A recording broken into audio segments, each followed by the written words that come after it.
বাংলাদেশে কোনো জঙ্গিবাদ নেই, মালয়েশিয়া থেকে আসা ৩ জনও জঙ্গি নয়, বললেন স্বরাষ্ট্র উপদেষ্টা।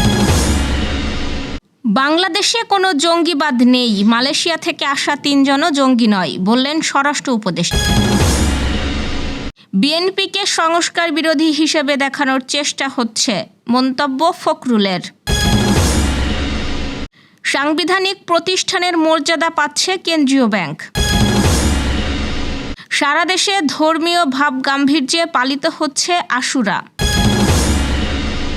খুলনাসহ ৩ বিভাগে অতি ভারী বৃষ্টির আভাস।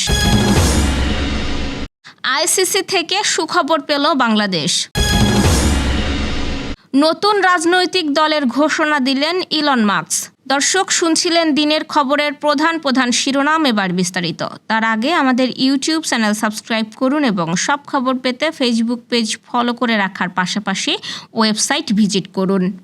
স্বরাষ্ট্র উপদেষ্টা লেফটেন্যান্ট জেনারেল অবসরপ্রাপ্ত জাহাঙ্গীর আলম চৌধুরী বলেছেন, বাংলাদেশে কোনো জঙ্গিবাদ নেই, সবার সহযোগিতায় এটি নির্মূল করা হয়েছে। আজ ঢাকার বিমানবন্দরে রপ্তানি কার্গো ভিলেজ পরিদর্শন শেষে সাংবাদিকদের তিনি একথা বলেন।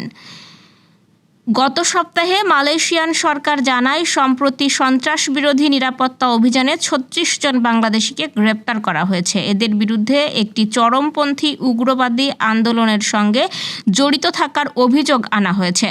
এ প্রসঙ্গে স্বরাষ্ট্র উপদেষ্টা বলেন, মালয়েশিয়া থেকে যে ৩ জনকে দেশে পাঠানো হয়েছে তাদের ভিসার মেয়াদ শেষ হয়েছিল।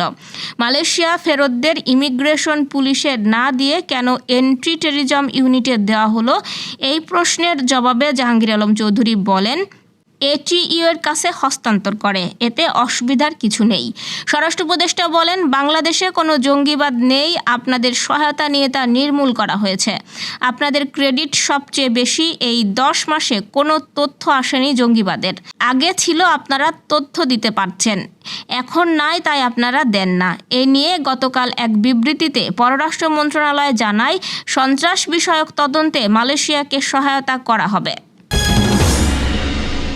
একটি মহল পরিকল্পিতভাবে বিএনপিকে সংস্কার বিরোধী হিসেবে দেখানোর চেষ্টা করে যাচ্ছে বলে অভিযোগ করেছেন বিএনপির মহাসচিব মির্জা ফখরুল ইসলাম আলমগীর। রাজধানীর গুলশানে বিএনপি চেয়ারপারসনের কার্যালয়ে আজ জরুরি সংবাদ সম্মেলনে তিনি একথা বলেন।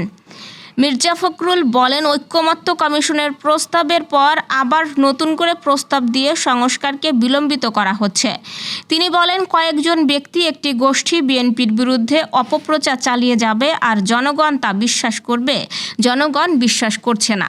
শহরে কতিপয় মানুষই দেশের জনগণ নয়। বিএনপি সংস্কার নিয়ে কিছু দল কথা বলছে জানিয়ে দলটির নেতা বলেন, সংস্কার বিষয়ে বিএনপির আন্তরিকতা নিয়ে প্রশ্ন তোলার সুযোগ নেই, তবে রাষ্ট্র পরিচালনায় গুরুত্বপূর্ণ প্রতিষ্ঠানকে সংস্কারের নামে দুর্বল করার প্রস্তাবকে বিএনপি সমর্থন করে না। বাংলাদেশের অর্থনৈতিক ইতিহাসে এক যুগান্তকারী পদক্ষেপ নিতে যাচ্ছে সরকার। বাংলাদেশ ব্যাংককে প্রথমবারের মতো একটি সাংবিধানিক প্রতিষ্ঠান হিসেবে রূপান্তরের উদ্যোগ নেওয়া হয়েছে। কেন্দ্রীয় ব্যাংককে আর্থিক খাতের পূর্ণ কর্তৃত্ব দিয়ে স্বায়ত্তশাসিত এবং জবাবদিহিমূলক রূপ দিতে বাংলাদেশ ব্যাংক অর্ডার 2025 নামে একটি অধ্যাদেশের খসড়া চূড়ান্ত করা হয়েছে। সরকার ও বাংলাদেশ ব্যাংকের একাধিক উচ্চপদস্থ সূত্র জানিয়েছে, আইনটির খসড়া ইতোমধ্যে IMF ও বিশ্ব ব্যাংক পর্যালোচনা করেছে এবং চলতি বছরে ডিসেম্বরের মধ্যেই এটি অধ্যাদেশ আকারে জারি হতে পারে, যার জবাবদিহি কেবল সংসদের কাছে থাকবে। এর মাধ্যমে কেন্দ্রীয় ব্যাংকের নিয়ন্ত্রণ ও পরিচালনায় প্রশাসনিক হস্তক্ষেপের দীর্ঘদিনের বিতর্কিত অধ্যায় বন্ধ হওয়ার সম্ভাবনা তৈরি হয়েছে। নতুন আইন অনুযায়ী বাংলাদেশ ব্যাংকের অবস্থান হবে সংবিধানের স্বীকৃত প্রতিষ্ঠানগুলোর কাতারে, অর্থাৎ এটি হবে রাষ্ট্রীয় কাঠামোর একটি সাংবিধানিক স্তম্ভ। গভর্নর ও ডেপুটি গভর্নরদের 6 বছরের জন্য নিয়োগ দেওয়া হবে সংসদের অনুমোদন ও প্রধানমন্ত্রীর সুপারিশের মাধ্যমে। অপসারণের ক্ষেত্রেও থাকবে কারণ দর্শানোর নোটিশ ও আনুষ্ঠানিক শুনানির বিধান। আজ 10 মহররম, পবিত্র আশুরা। ইসলাম ধর্মাবলম্বীদের কাছে দিনটি শোকের। 61 হিজরির এই দিনে ফোরাত নদী তীরবর্তী কারবালার ময়দানে শহীদ হন মহানবী হজরত মুহাম্মদ সাল্লাল্লাহু আলাইহি ওয়াসাল্লামের প্রিয় দৌহিত্র ইমাম হোসেন রাদিয়াল্লাহু আনহু। শোকের এ দিনে পবিত্র আশুরা উপলক্ষে ঢাকাসহ দেশের বিভিন্ন স্থানে তাজিয়া মিছিল বের করেছে শিয়া মুসলিমরা। প্রতীকীভাবে তুলে ধরেছেন কারবালা প্রান্তরের বিয়োগান্ত দৃশ্য, ইয়াজিদের বর্বরতা, মুসলিমদের ওপর জুলুমের চিত্র। শোকের মাতমের সঙ্গে ধ্বনিত হয়েছে প্রতিবাদও। দক্ষিণ পশ্চিম মৌসুমি বায়ু সক্রিয় থাকার কারণে আজ সকাল 10টা থেকে পরবর্তী 24 ঘন্টায় চট্টগ্রাম, খুলনা ও বরিশাল বিভাগের কোথাও কোথাও ভারী থেকে অতি ভারী বৃষ্টি হতে পারে। আজ আবহাওয়াবিদ AKM নাজমুল হক স্বাক্ষরিত ভারী বৃষ্টিপাতের সতর্কবার্তায় এ তথ্য জানানো হয়েছে। এতে আরও বলা হয়েছে, অতি ভারী বর্ষণের কারণে চট্টগ্রাম বিভাগের পাহাড়ি এলাকায় কোথাও কোথাও ভূমিধসের শঙ্কা রয়েছে। সেই সঙ্গে ভারী বর্ষণজনিত কারণে চট্টগ্রাম মহানগরীর কোথাও কোথাও অস্থায়ীভাবে জলাবদ্ধতা তৈরি হতে পারে। টানা ব্যর্থতায় 9 থেকে 10-এ নেমে গিয়েছিল টাইগাররা। শনিবার শ্রীলঙ্কাকে হারিয়ে সিরিজে ফেরার ম্যাচের সুখবর এসেছে। পুরনো জায়গায় ফিরে গিয়েছে বাংলাদেশ।